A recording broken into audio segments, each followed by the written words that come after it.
മാതമംഗലം മുച്ചിലോട്ട് ഭഗവതി ക്ഷേത്രം പെരുങ്കളിയാട്ട മഹോത്സവത്തിന്റെ ഭാഗമായി കാവ്യ സദസ്സ് സംഘടിപ്പിച്ചു. പ്രശസ്ത ഗാനരചയിതാവ് വയലാർ ശരചന്ദ്രവർമ്മ ഉദ്ഘാടനം ചെയ്തു. 19 സംവത്സരങ്ങൾക്ക് ശേഷം നടക്കുന്ന മാതമംഗലം മുച്ചിലോട്ട് ഭഗവതി ക്ഷേത്രം പെരുങ്കളിയാട്ട മഹോത്സവത്തിന്റെ ഭാഗമായി കാവ്യ സദസ്സ് സംഘടിപ്പിച്ചു. പ്രശസ്ത ഗാനരചയിതാവ് വയലാർ ശരചന്ദ്രവർമ്മ ഉദ്ഘാടനം ചെയ്തു. ഒരു പാർട്ടി ബ്രാഞ്ച് അംഗം കറുത്ത ഷർട്ടും കറുത്ത കൈലിയും രുദ്രാക്ഷവും ഭസ്മോട്ട് നിൽക്കുന്നതിൻ്റെ മുമ്പിൽ നിൽക്കുമ്പോൾ ഞങ്ങളുടെ നാട്ടിൽ നിന്ന് വന്ന എനിക്ക് ഭയങ്കരമായിട്ട് ഞങ്ങളുടെ നാട്ടിലേക്ക് ആ കാലത്ത് ഇപ്പോഴൊന്നുമല്ല കേട്ടോ, വളരെ പണ്ട് അമ്പലം കണ്ടു കഴിഞ്ഞാൽ തിരിഞ്ഞു നോക്കാണ്ട് എതിർവശത്തേക്ക് നോക്കുന്ന ഒരു കാലഘട്ടമുണ്ടായിരുന്നു.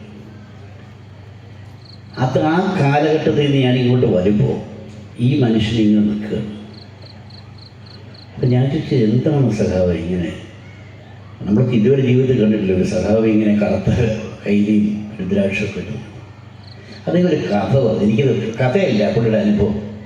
ജീവിതത്തിൽ ഒന്നും തെറ്റോ, എന്താ വേണ്ടത്, എന്തിനാണ് ചേർക്കേണ്ടത്, എന്തിനാണ് ചേർക്കാതെ. ഇപ്പം നമ്മൾ പറയുക ചില അക്ഷരങ്ങൾ തമ്മിൽ ചേർക്കുന്ന കവിതയിൽ ചില അക്ഷരങ്ങൾ തമ്മിൽ ചേർക്കുന്നത് കുഴപ്പമെന്ന് പറയും. സി രാവുണ്ണി, മാധവൻ പുറച്ചേരി, സുബീഷ് തെക്കൂട്ട്, ഉദയ പയ്യന്നൂർ എന്നിവർ മുഖ്യാതിഥികളായി പങ്കെടുത്തു. ചടങ്ങിൽ വെച്ച് ഭക്തിഗാന ആൽബത്തിന്റെ പ്രകാശനവും നടന്നു. ഡോക്ടർ ജിനേഷ് കുമാർ എരമം അധ്യക്ഷത വഹിച്ചു. P Sajikumar, T V Pavithran, M V Mohanan, K V Sreedharan, A Suresh, Bhaskaran Kacheri, P K Anoop തുടങ്ങിയവർ സംസാരിച്ചു. Network news, Pilathara.